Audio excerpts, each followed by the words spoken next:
안녕하세요. 11월 10일 화요일 한잔 함께 시작하겠습니다. 이번 주간 금요일까지는 데살로니가 후서 말씀을 묵상하게 될 텐데요. 바울과 실라, 디모데는 데살로니가 교회에 또 한 통의 편지를 보냅니다. 첫 번째를 보낸 후 3개월 정도가 지난 시점인데요. 첫 번째 편지를 보낼 당시 데살로니가 교회 성도들은 심한 고난과 박해 가운데 있었습니다. 그런데 그 고난이 줄어드는 것이 아니고 점점 심해지는 상황 가운데 바울은 서둘러서 두 번째 편지를 보내게 됩니다. 이 두 번째 편지의 내용은 첫 번째와 거의 비슷합니다. 그리고 종말론적인 신앙을 강조하는 면에서도 거의 동일한데요. 전서에 비해서 다시 오실 주님을 기다리는 성도들의 삶이 어떠해야 하는지 조금 더 강조하고 있다고 볼 수 있습니다. 이제 오늘 1장 말씀을 보게 될 텐데 먼저 바울의 문안 인사를 함께 보도록 하겠습니다. 하나님 아버지와 주 예수 그리스도로부터 은혜와 평강이 너희에게 있을지어다. 아멘. 이 인사는 바울의 거의 모든 편지에서 공식적으로 사용되는 인사입니다. 바울은 자기가 복음을 전하고 세운 교회들에게 하나님의 은혜와 평강을 빌어주고 또 축복합니다. 물론 그 표현 방법이 조금씩 다르긴 한데요. 그 순서, 은혜 그리고 평강, 이 순서는 늘 동일합니다. 성도의 구원에 있어서 늘 은혜가 우선이고 평강은 그 은혜로부터 주어지는 결과와 같기 때문이죠. 하나님의 구원하심은 은혜로 시작해서 평강에 이르게 하시는 것이죠. 사실 우리가 원하는 것은 평강입니다. 우리는 평강을 누려야 그제서야 이게 하나님의 은혜로구나 깨닫는 경우가 상당히 많습니다. 지난번에 묵상했던 예레미야를 보더라도 늘 거짓 선지자들은 평강을 외쳤습니다. 또 하나님이 아닌 애굽을 의지하던 사람들도 모두 평강을 위해서 그들의 살 길을 찾아갔습니다. 난공불락의 요새였던 바벨론 또한 그랬습니다. 그들이 아주 두터운 높은 그 성벽 안에 살면서 평강하다 그렇게 믿었습니다. 그러나 그 평강은 인간으로부터 오는 것이고 그건 얼마 가지 않아서 여지없이 무너지게 되어버립니다. 반면에 예레미야는 그때 그 상황의 현실 가운데서 하나님의 은혜를 먼저 구하고 회개하고 은혜를 경험하지 않고는 하나님의 평강을 누릴 수 없다고 계속해서 하나님의 말씀을 선포하고 있는 것이죠.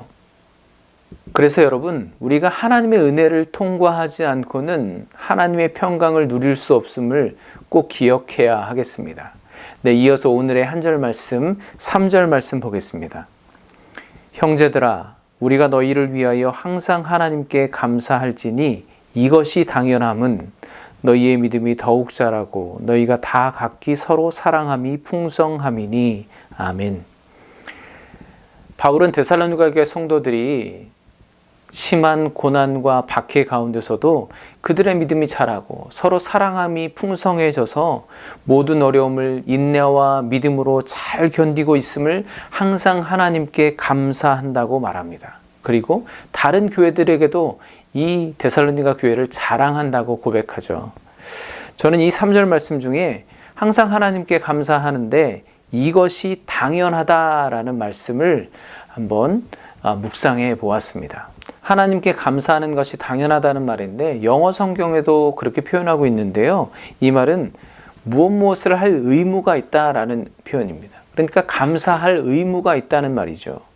다시 말하면 바울은 데살로니가 교회 성도들이 믿음이 성장하고 사랑이 풍성함으로 하나님께 감사할 의무가 있다는 표현입니다. 즉 바울은 하나님께 감사의 빚을 지고 있는 셈이 되는 거죠. 바울은 계속되는 고난, 점점 심해지는 고난 가운데서도 그들의 믿음이 위축되거나 연약해지지 않고 또 서로 분쟁하거나 갈라서지 않고 도리어 믿음이 견고해지고 사랑이 풍성해지는 그 소식을 듣고 난 다음에 이에 바울은 자신은 비록 짧은 시간 그곳에 머물며 복음을 전했을 뿐이지만 신실하신 하나님께서 그들과 함께 하시며 날마다 그들이 믿음이 성장케 하시고 그들의 사랑이 풍성케 해주심을, 그렇기 때문에 항상 하나님께 감사드리는 것이 당연하다고 고백하고 있는 것이죠. 감사는 선택이 아니라 의무입니다. 당연히 감사해야 합니다. 여러분, 잘 생각해 보십시오. 우리가 은혜를 누리는 것이 당연합니까? 아니면 감사하는 것이 당연합니까? 감사하는 것이 당연합니다. 우리는 은혜 받을 만한 어떤 자격도 조건도 없습니다. 그래서 우리에게 은혜는 당연한 것이 아닙니다. 선물입니다. 그러나 당연하지 않은 선물을 받았으니 감사해야 하는 것이 당연합니다. 저는 신앙생활 하면서 은혜를 구하는 것은 쉽지만 감사하는 것은 생각보다 쉽지 않은 것을 날마다 느낍니다. 물론 감사하죠. 그렇긴 한데 구체적으로 오늘 또 무엇을 감사할 수 있을까? 참 그 감사를 하기가 쉽지 않습니다. 왜 그럴까요?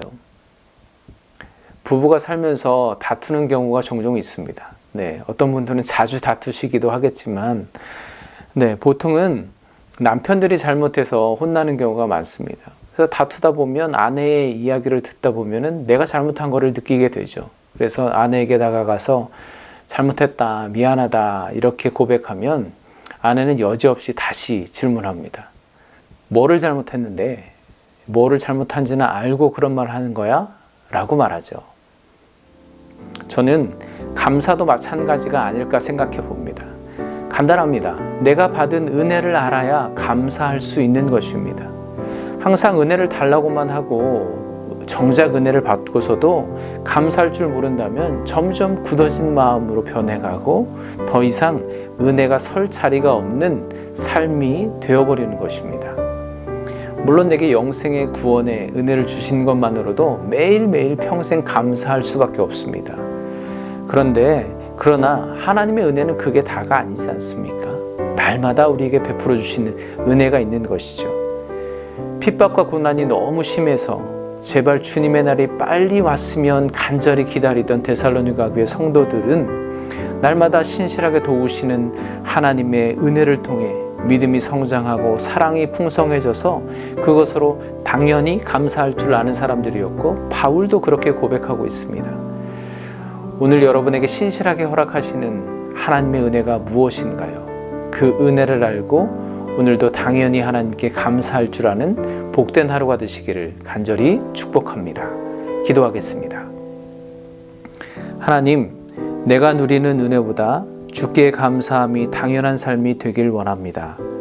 나의 삶은 여전히 고단하고 외롭지만 오늘도 믿음이 성장하도록 사랑이 풍성하도록 신실하게 함께 하시며 도우시는 주님께 감사하게 하여 주시옵소서. 예수 그리스도의 이름으로 기도합니다. 아멘. 하나님께 감사함이 당연합니다. 내일 수요일 아침에 다시 뵙겠습니다. 감사합니다.